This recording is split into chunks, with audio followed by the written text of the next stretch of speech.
our topic is to define and to determine the slope and the intercept of a line. But before that, anak, so let us review first about linear equations in two variables. So it is an equation that can be written in how many forms?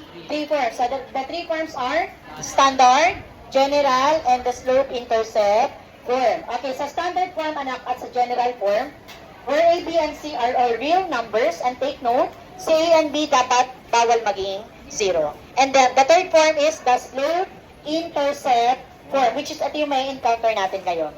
So, slope-intercept form, we have y is equal to mx plus b, where m is the slope, take note, small letter m po yun.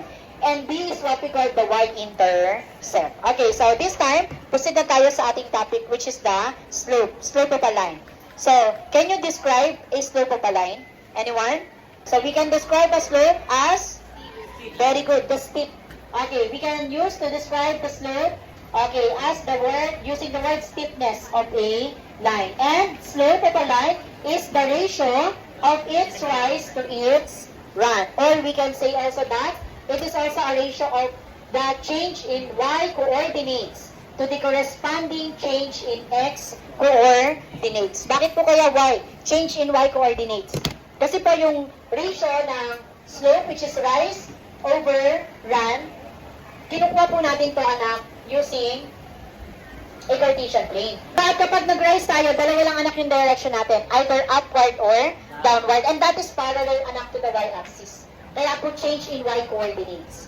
And then ang ating run, dalawa lang din ang direction, either going to the right or going to the left. Or parallel naman siya sa ating x-axis. Kaya tinawag na change in x coordinates. Okay, focus tayo dito, anak.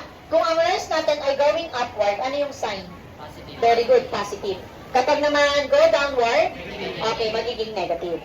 Ang run natin kapag going to the right, positive, kasi positive yung mga numbers sa right side ng number line. And then kapag going to the left, negative. Iyan po yung tatandaan natin. Okay, so using the ratio of rise over run. In simple, anak, we can use, we can find the slope as the ratio of rise over run, or change in y over change in x. So now let's try an example. Okay, using this formula, or the ratio of rise over run, we need to calculate, anak, the slope. Okay, we cannot identify the slope, or hindi tayo makakuha ng slope kapag isa lang yung point. Okay, at least 2, pwede na yon.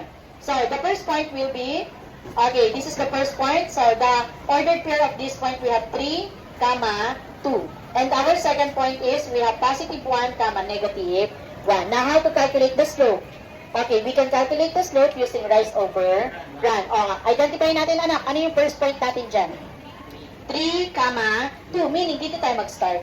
So, kung ito yung first point, papunta tayo, anak, sa second point. Where do you think is the direction of the line? Up or down? Down. Bilangin natin kung ilang units. 1, 2, 3. Dahil downward, ano yung magiging sign ng 3? Very good. Magiging negative yan. So, our rise is negative 3. And then, nandito na po tayo sa ating, sa tapat na. So, where do you think will be the direction of the line? Going to the right or going to the left? Left. Bilangin natin ilang units. 1, 2. Okay, 2. Positive, negative. Positive, negative. Okay, negative. Then after that, anak, simplify your answer. Negative divided by negative. Okay, magiging positive 3 over 2. Ito na yung magiging final answer natin. Naintindihan po? Okay, ma'am, paano kung nag-start ako magbilang, ginawa kong first point yung 1, negative 1. And then second point ko po yung 3, 2. Ang tanong, parehas po ba yung makukuha nating sagot? The answer is yes. As long as same yung ordered pair na ginamit natin. Check natin using rise over run. So, andito tayo. Saan ang direction natin? Up or down? Up. Bilangin po natin. 1, 2, 3. Positive na. Automatic siya. And then, simula dito, going to the right or going to the left? Right. 1, 2. Positive. Meaning, nakasimplify na siya agad. Equal lang ang makukuha nating slope. As long as equal lang yung ordered pairs na given.